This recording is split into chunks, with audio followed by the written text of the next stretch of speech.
जो मोदी जी हमारे कहते हैं कि हम इस देश में 4 जातियों को जानते हैं। एक युवा है, एक किसान है, एक महिला है और एक लाभार्थी है जिसको पिछले 10 सालों में मोदी सरकार की विभिन्न योजनाओं का लाभ मिला है। मोदी जी के लिए आशीर्वाद मांगने आए हैं। लोग कहते हैं हमारे पास आप क्यों आए हैं, हम तो पहले से ही मोदी जी के साथ हैं। लोकसभा चुनाव के वाराणसी के प्रत्याशी हैं प्रधानमंत्री मोदी और एक बार फिर से बड़े मार्जिन के साथ जीतने की तैयारी है, लेकिन इस सीट का क्या प्रभाव है और इस बार का टारगेट क्या बीजेपी ने लिया है। हमारे साथ में वाराणसी सीट के प्रभारी डॉक्टर सतीश द्विवेदी हैं। सतीश जी, इस बार के चुनाव बहुत महत्वपूर्ण है, केवल सरकार के लिहाज से नहीं, प्रधानमंत्री तीसरी बार प्रत्याशी के तौर पर हैं। इस बार का टारगेट क्या और किस तरीके से आप लोग इसको पूरा बना रहे हैं? देखिए, हमारे यशस्वी प्रधानमंत्री नरेंद्र मोदी जी तीसरी बार न केवल वाराणसी के सांसद बल्कि देश के प्रधानमंत्री होने जा रहे हैं। एक रिकॉर्ड बनने जा रहा है आज़ादी के बाद। तो वाराणसी के भाजपा कार्यकर्ता और जनता दोनों उत्साहित हैं। इसलिए वाराणसी के गली गली में अब की बार 400 पार तो नारा चल ही रहा है। एक और नारा यहाँ पर चल रहा है, अब की बार 10 लाख पार, यानी जो लगभग 19.5 लाख मतदाता हैं वाराणसी के भाजपा कार्यकर्ताओं और यहाँ के जन सामान्य ने तय किया है कि इस बार उसमें से मोदी जी को 10 लाख के अधिक वोटों के अंतर से जिताना है, एक रिकॉर्ड बनाना है। तो इसी को लेकर सारे कार्यकर्ता योजना रचना तैयारी कर रहे हैं और यहाँ की जनता में, कार्यकर्ताओं में, मोदी जी के मतदाताओं में बहुत उत्साह है। मुझे लगता है यह लक्ष्य आसानी से पूरा होगा। माना जाता है कि ये बात एक सीट की नहीं, इस पूरे अंचल की है, इसका प्रभाव बिहार तक देखने को मिलता है।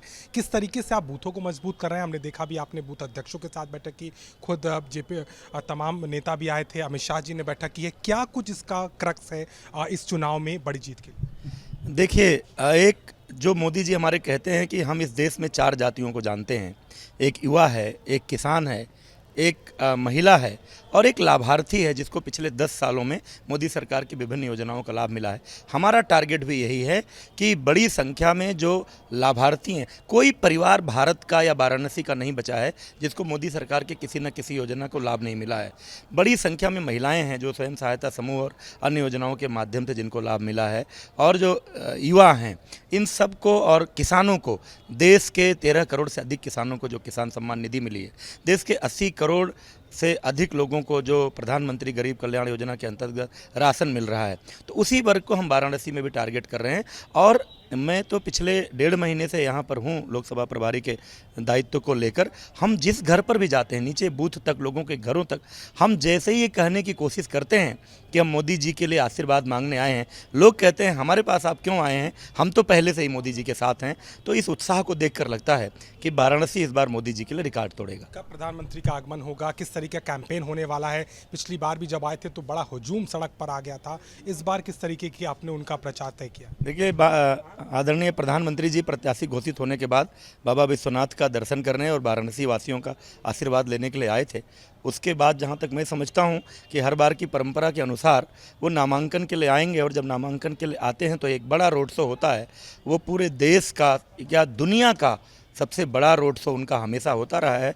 उसी तरह की सूचना अभी भी है और उसको लेकर बनारस की जनता उत्साहित है। बनारस की जनता ही नहीं, पूरा उत्तर प्रदेश, क्योंकि उत्तर प्रदेश में हमने 80 की 80 सीटें जीतने का लक्ष्य रखा है, और पूरा देश और पूरी दुनिया के लोग और मीडिया उनके वाराणसी के रोड शो को देखने के लिए उत्साहित रहती है, और उसी के अनुरूप वो कार्यक्रम भी होगा। तारीख अभी तय हो गई है? नहीं, अभी तारीख तय नहीं। जैसी सूचना हम लोगों को मिलेगी हम लोग उस हिसाब से तैयारी करेंगे। साफ तौर पर बड़ा चुनाव है और ये कारण है कि प्रभारी के तौर पर भी और तमाम कार्यकर्ता वाराणसी के काफ़ी उत्साहित नजर आते हैं, और यही कारण है कि यहाँ पर बात जीत या हार की नहीं, रिकॉर्ड की है, जिसके लिए प्रधानमंत्री एक बार फिर से इस चुनाव में प्रत्याशी के तौर पर सामने आ रहे हैं।